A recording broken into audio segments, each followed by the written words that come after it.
point de presse l'affaire qu'il est communément appelée l'affaire Dr Niang. Dr Babacar Niang, pour le nommer. Il y a lieu de préciser que le 18 mars 2023, une plainte régulière a été formulée par le siège Cheikh Tidiane Ly, représentant la famille de la victime feu Mamadou Ly, et M. Bamba Fall, maire de la commune de Médina. Cette plainte a été dirigée contre le docteur Babacar Niang, propriétaire et administrateur de la clinique Souma Assistance 6 à la cité Keur Gorgui, et le docteur Cheikh Mbacké Medina Sey, médecin généraliste. Et dans cette plainte, il dénonçait des faits d'homicide involontaire sur la personne de la victime. Il dénonçait aussi des faits de non-assistance à personne à danger. Il dénonçait aussi les faits de mise en danger de la vie d'autrui suite au décès du sieur Mamadou Ly, qui est né le 21 mai 1989 et qui exerçait la profession d'agent municipal au niveau de la mairie de la Médina. Au reçu de cette plainte, pour des faits spécifiés dans le cadre de cette plainte, bien naturellement, une enquête a été ouverte pour situer des responsabilités. Et donc, dans le cadre de cette enquête, les représentants du plaignant, le plaignant a été entendu, notamment le siège Cheikh Tidiane Ly, qui représentait la famille du défunt Mamadou Ly. Le maire Bamba Fall lui-même, signataire de la plainte, en tant qu'employeur de l'agent municipal Mamadou Ly, ont été entendus.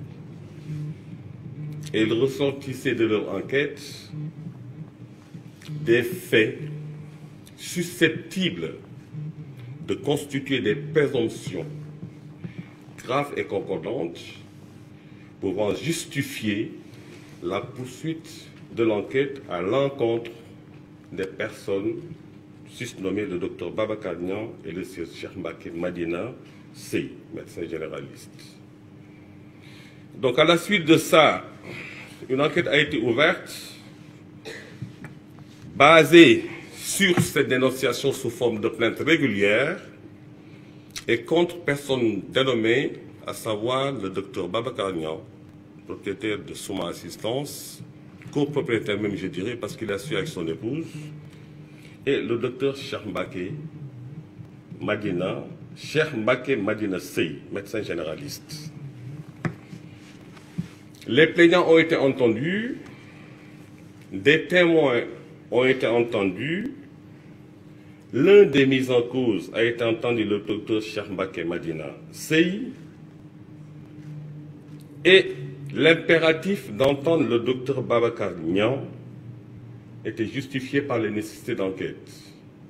Parce qu'il faut le préciser, être mis en cause ne veut pas forcément dire être coupable. L'enquête a ceci, je dirais, d'impartial, parce que c'est le prétexte ou l'occasion de permettre aux mises en cause de donner sa version objet des faits dénoncés et d'avoir l'occasion, judiciairement, dans le cadre d'une enquête régulière, de se disculper.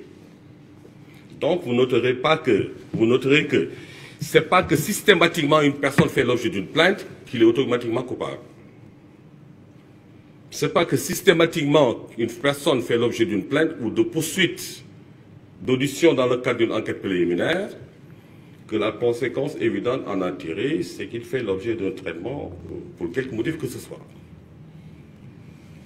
Donc je disais tantôt que la plainte a été déposée le 18 mars.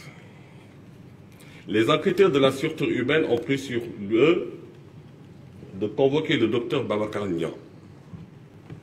Ce dernier a excipé de son absence du ressort de la Cour d'appel de Dakar pour solliciter que son audition soit différée le lendemain, 19, requête à laquelle les enquêteurs ont accédé. Le 19, convoqué à nouveau, le docteur Babacar Niang a laissé entendre qu'il était en déplacement dans le Fouta, particulièrement dans le village de Médina Ndiaye.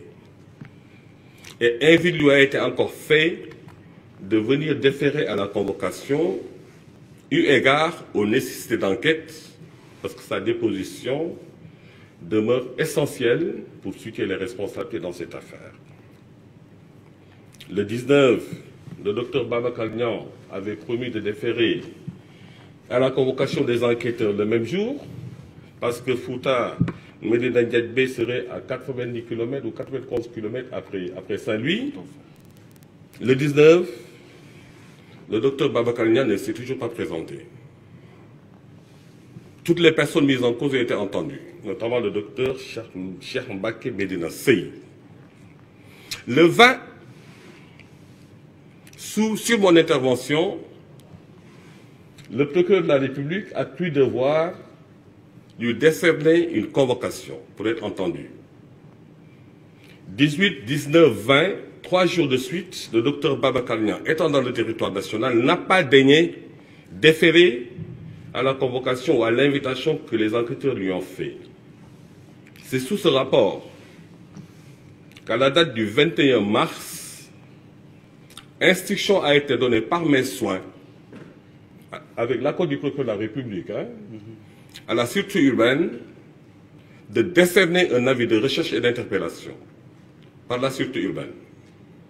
L'avis a été décerné, la réquisition a été faite par la sûreté urbaine, visée par le procureur de la République et transmis à la Légion Nord. C'est ce qui a permis aux éléments de la brigade de recherche de la Légion Nord, donc Saint-Louis, d'aller l'interpeller à 91 km de Saint-Louis dans un village qui s'appelle Médina Ndiaye. Et c'est dans ces conditions, comme il a été déploré par ailleurs, que le docteur Niang a été mis en route pour son audition au niveau de la sûreté urbaine le lendemain 22, je pense aux environs de 11 h, parce qu'ils ont quitté au petit matin. Et tout ça, c'était pour renseigner l'opinion, comme quoi la justice demeure une exigence de tout état de droit.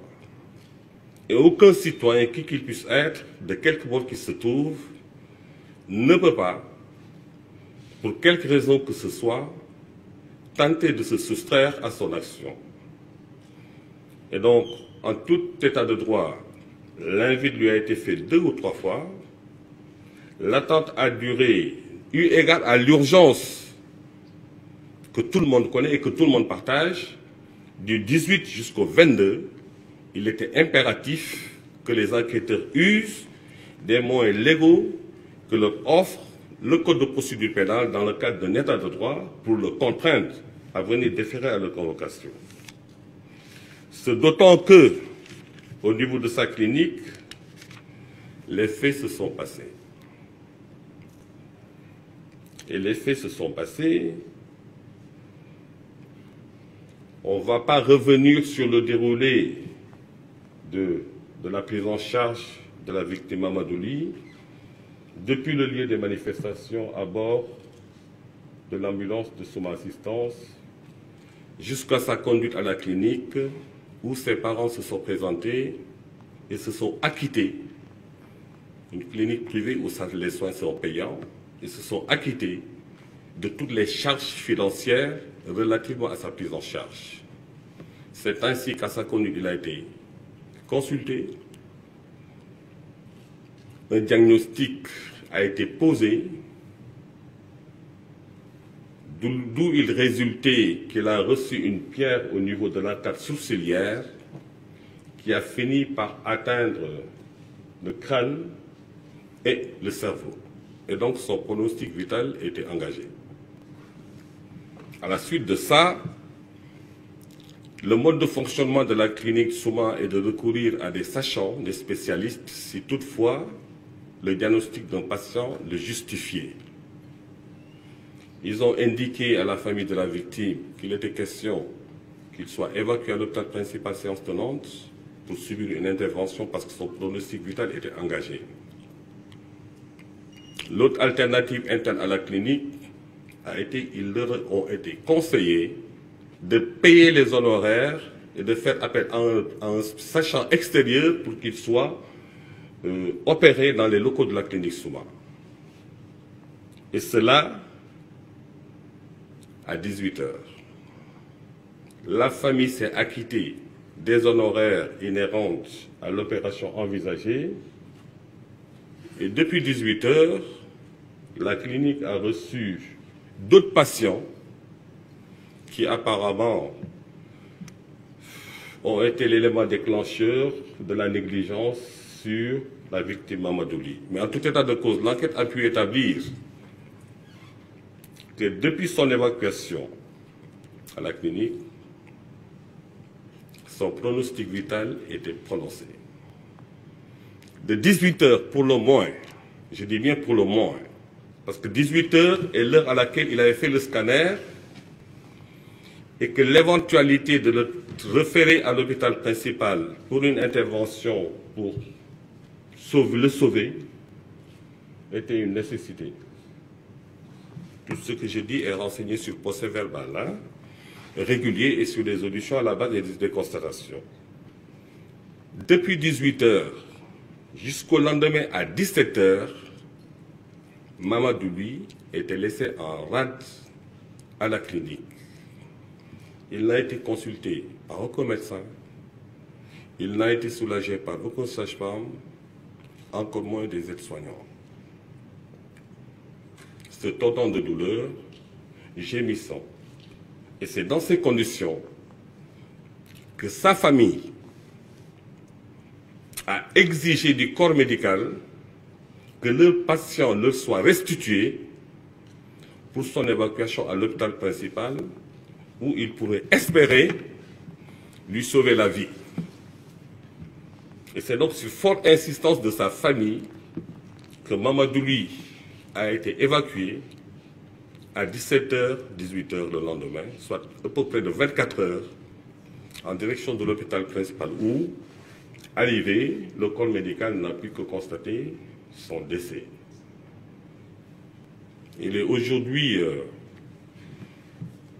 douloureux de le dire, et bien regrettable d'ailleurs, que même arrivé à l'hôpital principal, le corps médical qui s'était chargé de l'évacuer avait oublié son dossier médical à la clinique Souma. Et donc, une urgence de premier ordre principale qui a été référée ne disposait pas de son dossier médical. Ce qui est absolument, pour dire le moins, incompréhensible. Et c'est à la faveur d'échanges par message WhatsApp, je dis bien, que son dossier médical, qui était oublié à la clinique Souma, est parvenu donc à l'hôpital principal. Voilà brièvement ramassé le résumé de ce qu'il est convenu d'appeler l'affaire Dr Babacar Niang.